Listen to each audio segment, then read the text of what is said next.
I tell you what, I'm more nervous now than I was at the start of the game. Hello everybody, it's Ian here once again from OUFC Fan View. And it's time for a little bit of bonus football. That is right, Oxford are in playoff action in the semi-final first leg. They were at home to Peterborough United. So there's still a lot of joy and euphoria going around Oxford United in general after securing 5th place on the final day. And also good news, I suppose, getting Peterborough. We certainly have happy recent memories against them with that 5-0 victory still fresh in everyone's memory. But make no mistake, Peterborough are a top quality side and they remember that 5-0 defeat, and they also remember the stinging pain of the defeat they experienced last season. So they won't want that to happen again, and they will want to put everything right. And these first leg of the playoffs usually are just a matter of just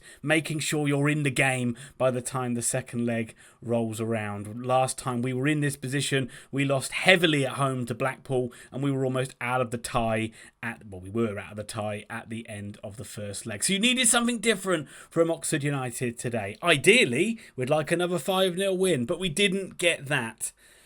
But we did get a victory because it finished Oxford United 1, Peterborough United 0. But this tie is by no means finished, and we saw in the second half of this game what a quality side Peterborough are and how difficult it's going to be at London Road on Wednesday night. But that is another video for another time. We're talking about this first leg and we're going to go over all of it. We're going to go over the team news, we're going to do a match review, and I'm going to give my final thoughts for both sides. You can jump to any point in the video if you like by using the timestamps down below, and please feel free to do so. But if you do, the very least you can do is hit like on these videos, because that does help me out a lot. And if you do like the content, consider subscribing. So let's have a look at this Oxford United team news then, and no real surprises that Des Buckingham named an unchanged side from that team that beat Exeter on the final day. Let's be fair, it's probably Oxford's best 11 as well. Sam Long does return to the bench, but there's still no Will Goodwin. The search for Goodwin continues. But I did actually think Gatlin O'Donkor might have got a spot on the bench tonight, but he did not, and Oxford go in with pretty much the same bench that they've had for the last few weeks. Moving on to Peterborough then, and Darren Ferguson doesn't quite have his strongest 11 available for Posh, but it is still the same 11 that had a 3-3 draw with Bolton on the final day. The big loss is Kwame Poku, who actually was a very big injury doubt for the game, but he has deemed fit enough to get a place on the bench. It means David Ajiboye takes Poku's place, and Posh are starting again with Malik Movasil. I thought they might do this up front instead of Jones.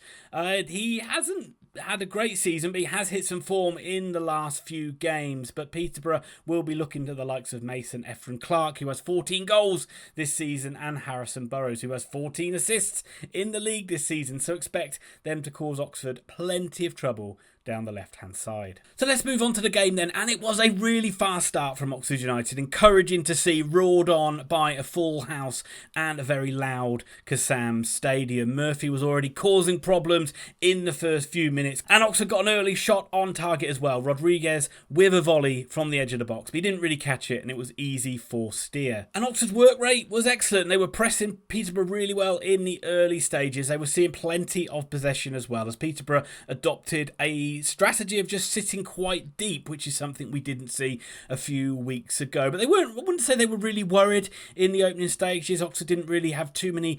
They got into some decent areas, but didn't really have any shots on goal. And you got the sense that Peterborough were just easing their way into this game. And on 18 minutes, that was when Cumming had his first bit of work to do. Randall got on a second ball and shrugged Brannigan off in midfield. He played it through to Mason Clark on the Peterborough left, but he was quite wide, and he shot at goal. It was quite easy save really for Jamie Cumming to make. Game really settled down and not really too many chances, but Tyler Goodrum did whistle an effort just wide of the post. It was a second phase from a free kick. He was about 25 yards out, and look, Goodrum already has a catalogue of quality goals, but that could have topped the lot if it flew in. And I was getting, not frustrated, but just a little bit peeved. I don't know the right word. So maybe we'll go with frustrated with Josh Murphy. He was getting into some good areas and he was a real handful, but he was just being wasteful with his final ball or his shots on goal. But virtually just after I said that, he produced a little bit of quality, and so did Ruben Rodriguez on 38 minutes.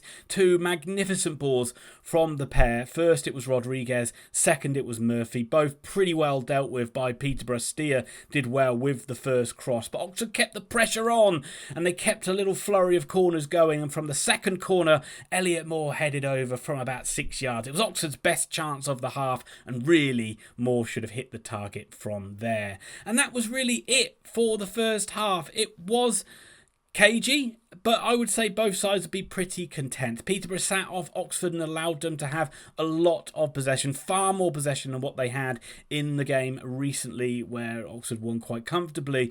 But Peterborough have looked very solid in defence, but we've seen very little of them going forward. Just a couple of runs from Mason Clark that have caused Oxford a slight problem. But Oxford's work rate generally has been excellent. They've just been a little bit wasteful when they've got into good areas. But generally, it's not a bad game, but by no means a classic. And maybe you expect a little bit more as we go into the second half. Not really a surprise that Darren Moore made a half-time change, and Poku, who is a huge threat for Peterborough, came on at half-time. And he actually had a good chance, really, within the first 5 or 6 minutes of the second half. Katongo carried the ball really well from right back. He played it into Poku in the area. I mean, Katongo carried that ball well into the Oxford half.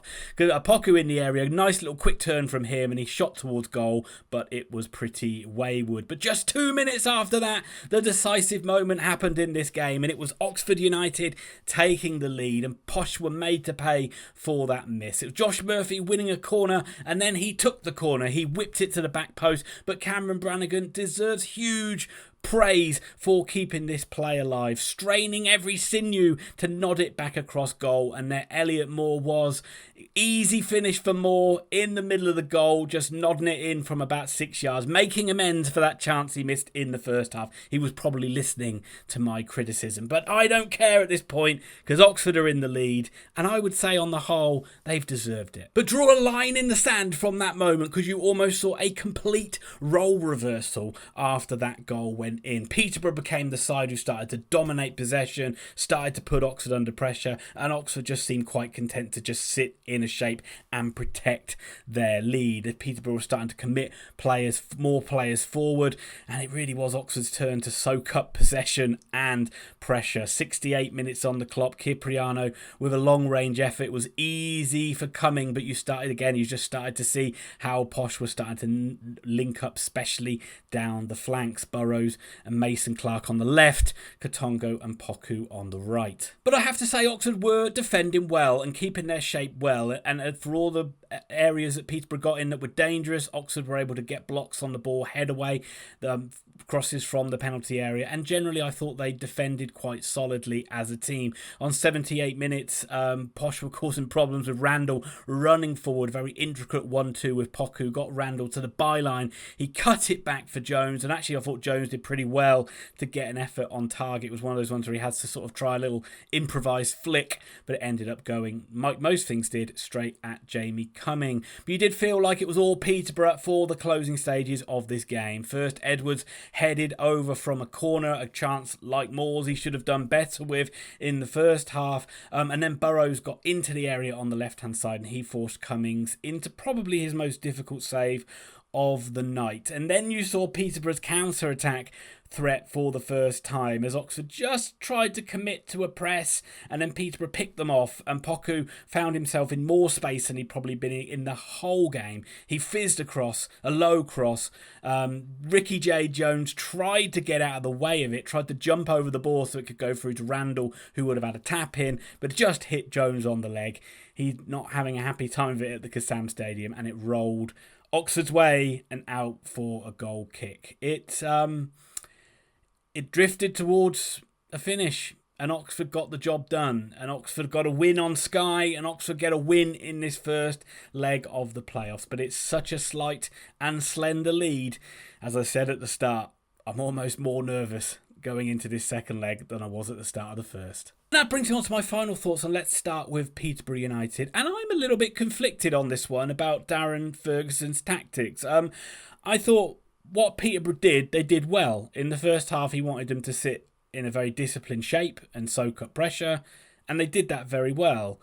And they offered almost nothing going forward. And then when Oxford scored, we saw Peterborough. We saw what we expect Peterborough to be like. A team that's quick at passing the ball through the third, plenty of attacking movement and runners, people turning up, fullbacks getting forward into little dangerous areas, linking up well with the forwards.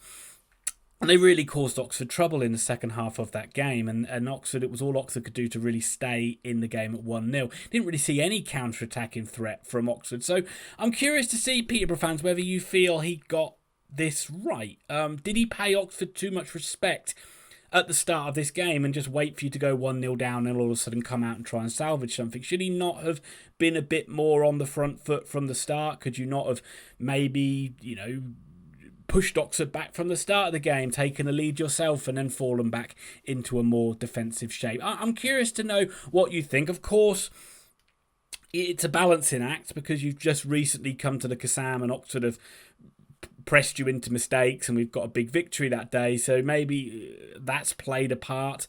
I thought you looked such a better team when Poku came on and when Jones came on, although Mothersill really had scraps to deal with up front, although I didn't think he was too impressive. And as that game went on, my goodness, the link-up play down the flanks. I thought Katongo was superb against Murphy. I thought Murphy didn't do bad, but considering how Katongo did the first time he played against Murphy, I thought this time around he was so much better. But the link-up play down the flanks is fantastic. And then the way he didn't really see Cipriano and Collins moving forward at all in the first half, and then you saw them start to get into the game, and it really dawned on me just again how difficult this is going to be in the second leg for Oxford United. Because I imagine, Peterborough, you probably still feel that your favourites in this second leg, despite being a goal down, your home record's so good and you'd fancy yourselves to turn this one around.